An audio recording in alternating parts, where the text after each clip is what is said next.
everybody, and welcome back to Monday on the Five Awesome Geeks. Hope you can hear me. You probably can, because I like to talk really, really loud. Woo! Because I'm super excited! Because I actually did this video early once. For once. I actually did this on Sunday. So everything should be golden for Monday, which is good because I'm working all day. So that's why I'm doing this early, really. That's the only reason why. Not because I want to be on time. It's because I work all day. So, you know, it's either all or nothing. So we're here. Board games! Talking about some board games. So this week on the Five Awesome Geeks, we're talking about our favorite board games. But not the ones that you're familiar with. No. We're not going to be talking about chess and Monopoly and checkers and like Trouble and Sorry and all those things. Nah, we're talking about newer sort of board games that have been introduced to the geek and nerd community through awesome people like, you know, Steve Jackson, and he's the only one that I could think of. So he's the only guy that I'm going to mention. So that's cool. He made Munchkin, by the way, in case you were wondering. I'm not actually going to mention it because we have yet to play it. I'm hoping I like it. It looks like one that I would like, but we haven't played it yet, so I can't say. So, yeah. Fun fact, though, this week would probably have been really boring with me because the only reason why I've played any of these games is because of the fiancé. So cheers to him for introducing me into a whole new world of board games that I had no idea existed. Although I kind of roughly knew they existed because you hear about like Catan and stuff like that because, you know, you walk into a comic book store and they've got all sorts of really somewhat difficult board games and some not too difficult board games. So I've seen these, but I'd never played them until he brought down a whole ton of his board game collection. So shout outs to him for making this video not boring. So I know probably the other geeks are going to mention Cards Against Humanity. It's not exactly my favorite. I feel like I kind of suck at it because I don't know. I have really good ones every once in a blue moon, and then it's just, I just don't quite manage it very well. So yeah, but this one that I'm going to show you is hilarious and I really like it, and I do actually manage it pretty well, and that's the Joking Hazard game from Cyanide and Happiness. Dur picked this up and he's like, I really want to get it, I want to play it. I'm like, I'll play it with you because it looks hilarious. So we got it and we have played it. I think we've only played it like once or twice because we don't have like a board gaming group, so that kind of sucks. But yeah, so it's hilarious. It's like Cards Against Humanity, only you're making like a comic strip of Cyanide and Happiness. So it's hilarious. If you are into this cartoon, this webcomic, then you should probably pick it up because it is just as silly as those comics. So next up is one that you probably haven't heard of because I hadn't heard of it, and that's Guillotine. It's one of these super cheap games where, yeah, all you need is in this little bitty box. But basically, you have a guillotine and you have a bunch of nobles, and you try to execute the ones that cost the most points. That way you win with the most points. So it's really silly, but it's fun, actually. I got to play it with him and another one of his friends, and it was kind of fun. It was super simple. So if you want like a simple little cheesy kind of morbid game, I mean, you're executing like nobles and stuff, and I think the French Revolution or something like that. Yeah, the French Revolution. So it's silly, it's fun, it's super simple. But yeah, so it's really cool.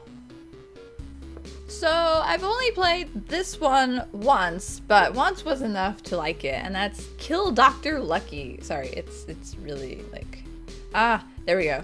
Trying to get it so you could see it. There we go. We got it. So this game is interesting. It's kind of like Clue in the way of there's a murder, but you are the murderer, but you can't be seen by other people, and everybody else wants to kill Dr. Lucky. So you have to get him in a room while he's moving around the mansion. I think it's like his house, I think. And you have to be the one who kills him. You have like weapons and stuff you can pick up or collect. And of course, you know, the better the weapon, the better your chances that you're actually going to kill him. And there's also an addition where you can kill his little dog, which is terrible. but that's one of the additions you can play. But it's really fun. It's not too complicated, so if you don't want like a overly complicated newish board game, then this is probably a good one. Next up is one that we actually played when we were still having a long distance relationship, Dara and I. And there's like an online version that you could play, so we got it and we played it like 2 or 3 times, and it's so much fun. We haven't played the actual game yet, but that's Ticket to Ride Days of Wonder. There are other variations of this game, just in case. I have to get it in the screenshot, sorry. But it's actually super fun. It's a strategy sort of game because you have your trains and you have the map of the world. I think this is the American one, I think. There's the American one, there's the Europe one, and I want to say there's another one, but I'm not entirely sure. But the Europe one is definitely harder. They've added like other stuff to it, so it's like, but this is the simpler one, I suppose you could say, the original. And basically, you have your train pieces, and you've got this route that you've collected. You've got like 3 or 4 cards that show like a route that you have to go, and you get points, or you may or may not get deducted points for completing a route or not completing a route. So it's really fun because then you can like block other people and try to figure out where they're going so you can block them so they can't complete their thing and you can win the game. But yeah, it's fun because it's trains, and I like trains. Even though I've never rode on a train before, which I should probably fix that, but you know, one of these days maybe. One of these days. Oh yeah, here's a picture of the board on the back. I'm not showing the back of these, and that's probably a silly idea, but there's the back, so you can kind of get an idea of what it looks like. So next up is actually going to be weird because the board will say King of New York, but the version that I've played is King of Tokyo. The cool factor is he's got both King of New York and King of Tokyo, and the pieces fit so well that he just put them all in the King of New York box, which is kind of sad for me because I wanted to see the King of Tokyo box as well, but oh well, it saves space considering how big these board games are. And the ones that I'm showing you isn't even like half of what we've got. So yeah. But this game's fun in the fact that it's kind of simple too. Basically, I think King of Tokyo, I'm seeing New York. King of Tokyo is the one that I've played. And basically, you have this board where it's just like one spot here and one spot there. If you've got like more than 4 players, then you use both spots. If not, then you just use the one. But you've got your little monster that you pick out, so you basically pick a kaiju, which is really cool. I like to pick, I think the T-Rex. He's pretty cool. He's like a sheriff with guns. It's hilarious. But there's a ton of really cool guys, especially since he's got both New York and Tokyo, so you've got all of the guys, and you can mingle them all together. It's really cool. So basically, you have your kaiju, and whoever rolls the highest, I think, is the one who gets to go into the circle piece. There's only one allowed. So once you go in there, you could do damage to everybody, and those who are outside just do damage to you inside. And yeah, it's a little complicated, but it's fun once you get to the hang of it. After you figure out like how to do this, how to do that, and there is a little bit of strategy involved. I get a little overzealous, and I end up dying because I'm like, no, I want my double points for staying on the inner circle because I want to get, I think it's 20 points that we're racing to get to see who gets the most points for. That made no sense. I'm sorry. It's like 20 points or something. Oh, hey, cool. You can see the board right here. This is the King of New York board, by the way. So yeah. Yeah, it's really cool. I haven't played this one. This one's apparently a lot more difficult because you've got like stuff to destroy, I guess. So we've never played King of New York. We've only played King of Tokyo, which is a lot simpler than this one looks to be. Which is probably why we haven't played it yet. I have to be in the mood to play board games, so that's probably not fun at all for him because he's always in the mood to play board games. And it's unfortunate because some of these are a lot more fun to play with like more than 2 people and it's just us 2. So it's like, So the last one that I'm going to show y'all is actually one that you could either make yourself or you can go, I think there's a website where this guy made it and you can buy it from him. But it's called Tack. And it's like a new form of chess checkers. and it's from the, I believe, King Killer Chronicles book series. The author like created this game, and then this guy was like, hey, do you mind if I make this game? And he's like, yeah, sure, if you can figure out how to do it. So he did, and now that's like all posted on the internet, so you can buy it there. Or if you're like Durr and has an awesome dad who does like woodwork stuff, then you can have one built for you. So it's really cool.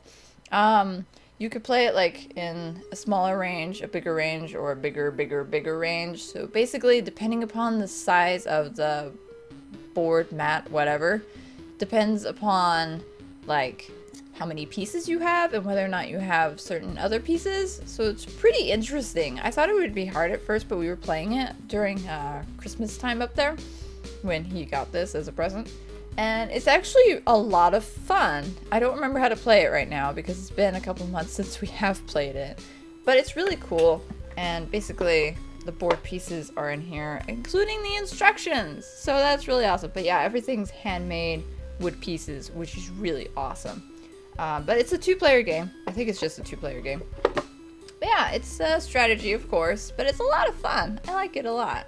So yeah, attack. So those are all the more recent board games that I enjoy, would call my favorite. We have a ton of others that we either haven't played, or we've only played once, or basically haven't played at all, because I think those are the only games that we have played. So yeah, but hopefully, maybe eventually we will, yeah, no, we've played Dice Masters, and then there's another game. Ah, shoot. It's pretty cool, but it's more like a writing creative sort of game. I don't remember the name of it. I bought him the book for it, and I don't remember the name of it. But that one's kind of fun. We started off with a story plot thing for that, but we kind of sort of stopped playing it. Oops. It happens. Life and all that jazz. We only have one day off together, so it kind of, you know, it sucks. Yeah, so that is all the board games that I am aware of that I've played. There are several others that I have like on my wish list that I want to try out, but we haven't gotten them yet, which is unfortunate. But someday we will have them, and maybe we'll like live stream them. That'd be cool to like live stream a play of one of those games. It'd be fun, I think. But yeah, that's it for me today, and I hope you all enjoyed watching. What are your favorite, more recent board games? Let me know in the comment section below. Yeah. So yeah, that's it for me this week, and we will see Kio-chan tomorrow. Bye!